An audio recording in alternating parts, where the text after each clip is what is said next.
Hello, আসসালামু আলাইকুম everyone. আজকে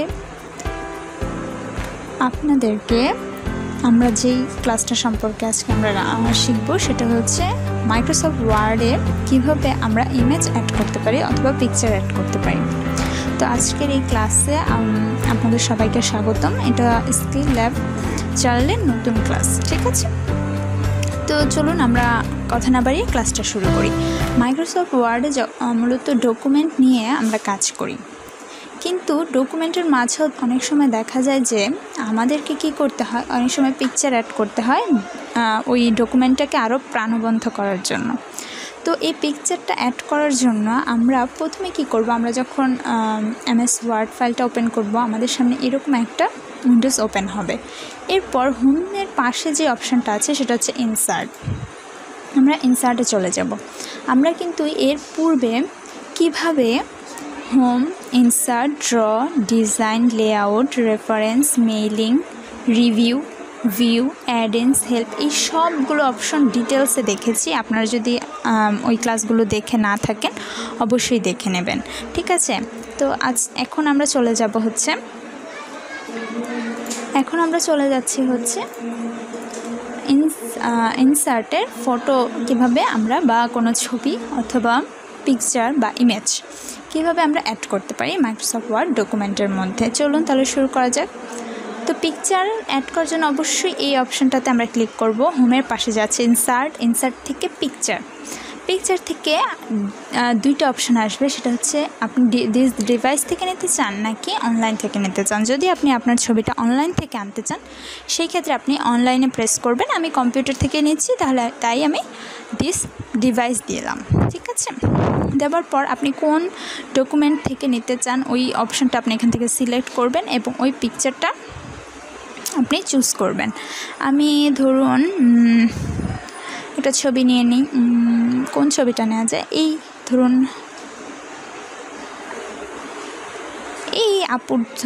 এই মেয়েটার ছবিটা আমরা নিয়ে নিলাম, ঠিক আছে? ইনসার্ট, জাস্ট সিলেক্ট করে ইনসার্ট। ছবিটা নেবার পর ছবিটা এখানে ওপেন হলো। এই যে আমরা দেখতে পাচ্ছি ছবিটা ওপেন হলো।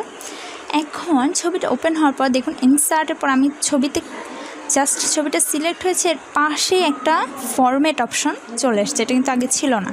ছবিটা আনার পর এই ফরম্যাট অপশনটা আসবে।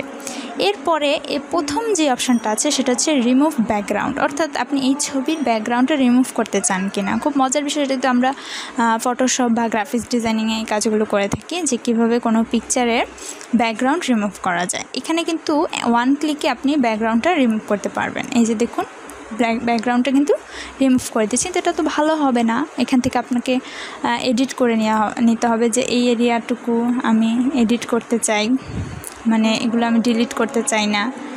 এভাবে আপনাকে সিলেক্ট করে নিতে হবে। সিলেক্ট করে দিলে ওরা এই অংশটাকে বাদ দিয়ে করবে। এভাবে চাইলে আপনি মাইক্রোসফট ওয়ার্ডে কিন্তু ইমেজের কি করতে পারেন, ব্যাকগ্রাউন্ডও রিমুভ করতে পারেন। এরপরের অপশনটা হচ্ছে কারেকশান। এটা হচ্ছে মূলত ইমেজের কালারটাকে নিয়ে কাজ করবে। ধরুন আমি এটাতে ক্লিক করলাম, এরপরে দেখুন কি অপশানটা আছে। এখানে বিভিন্ন কালার অপশান আছে, আপনি চাইলে বিভিন্ন কালার অপশান এখানে ইউজ করতে পারেন, দেখেছেন? এক এক সময় ছবিটা এক এক রকম হয়ে যাচ্ছে, ঠিক আছে? আশা করি বুঝতে পারছেন। আমি এটাকে নাম দিলাম, ঠিক আছে? এটা তুলে দিই, ব্লার। এক এক সময় ছবিটা এক এক রকম হচ্ছে। এখান থেকে চাইলে আপনি কালার কারেকশান করতে পারেন, যেগুলো আমরা কিন্তু ইমেজ কারেকশানের ক্ষেত্রে ব্যবহার করে থাকি। এরপরে যে অপশানটা আছে সেটা হচ্ছে কালার। এখানেও কিন্তু ইমেজের যে কালারটা থাকে সেটা আপনি চেঞ্জ করতে পারবেন। দেখুন ইমেজের কালারটা চেঞ্জ হয়ে যাচ্ছে, ঠিক আছে? এরপরে যেটা আছে সেটা হচ্ছে একটা আর্ট ভাব চলে আসবে ছবিতে। এই যে এইভাবে আমি দিই, দেখেছেন? আর্ট একটা ভাব চলে আসবে। তো আমি এটা তুলে দিলাম, অ্যান্ড কালার আমি তুলে দিচ্ছি।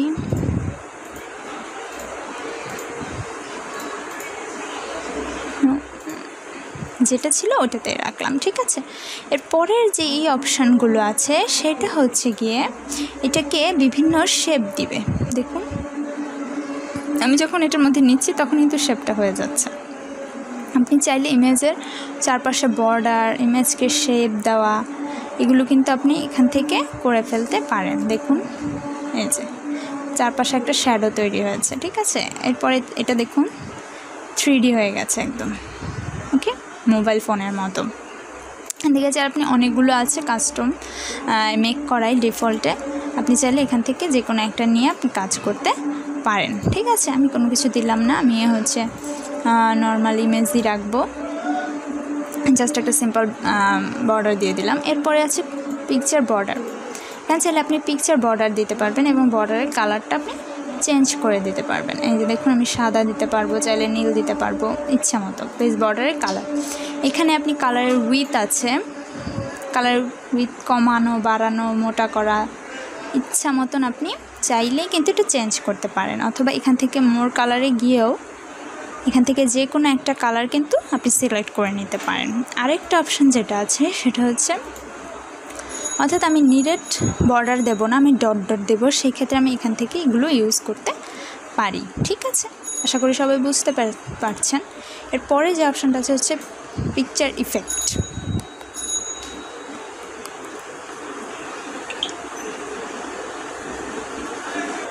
পিকচার ইফেক্টটা কিন্তু অনেকটা এই যে 3D আমরা করেছিলাম সেটার মতনই কাজ করে। দেখুন এখান থেকে গ্লো বা এখান থেকে 3D আমি দিচ্ছি, দেখুন কী হচ্ছে, চেঞ্জটা বোঝা যাচ্ছে কিন্তু। হ্যাঁ, এটা আপনি চাইলে রিফ্লেক্ট দিতে পারবেন, যে ছবির রিফ্লেক্টটা নিচে পড়বে, এই যে, ঠিক আছে।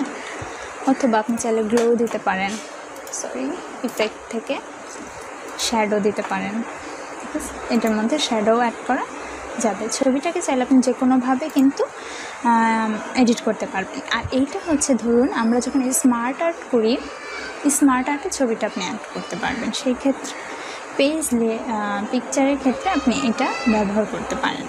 ঠিক আছে, এটা হচ্ছে স্মার্ট আর্টে চলে গেছে। ওকে, তো আমরা এটাতে আজকে না গেলাম, আমরা স্মার্ট আর্ট নিয়ে যেদিন আলোচনা করব ওদিন এই অপশনটা নিয়ে আমরা আলোচনা করবো। এরপর হচ্ছে টেক্সট, আল্টার টেক্সট, অর্থাৎ ইমেজটা আপনি কী বুঝিয়েছেন সেটা আপনি চাইলে এখানে লিখে দিতে পারেন। ঠিক আছে, এটা হচ্ছে মূলত ইমেজ অপশনের কাজ। এরপরে যেটা আছে সেটা হচ্ছে ইমেজের পজিশন, অর্থাৎ আপনি একটা প্যারাগ্রাফ যখন লিখবেন, দেখুন এখানে চিহ্ন দিয়ে দেখিয়ে দিয়েছে আপনি ইমেজটাকে কোন পাশে রাখতে চান আপনার ওই প্যারাগ্রাফটা বা ডকুমেন্টের মধ্যে, এইটা এখানে বোঝানো হচ্ছে। ঠিক আছে, দেখুন লোয়ার চলে যাচ্ছে, উপরে দিলে উপরে চলে আসতেছে, সাইডে।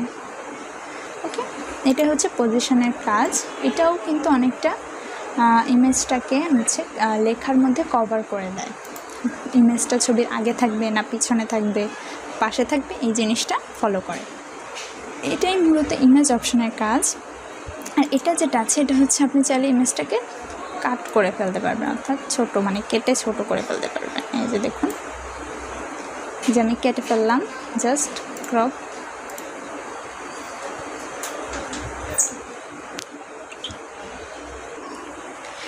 দেখুন এখান থেকে কিন্তু ছবিটা ক্রপড হয়ে গেল। ওকে, বুঝছেন আগে কতটুকু ছিল, এখানে ক্লিক করে চলে আসে। এটাই মূলত হচ্ছে ইমেজ অপশনের কাজ।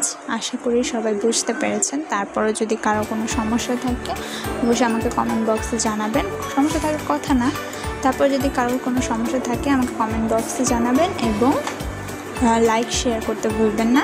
ভালো লাগলে সাবস্ক্রাইব করবেন। থ্যাংক ইউ সবাইকে।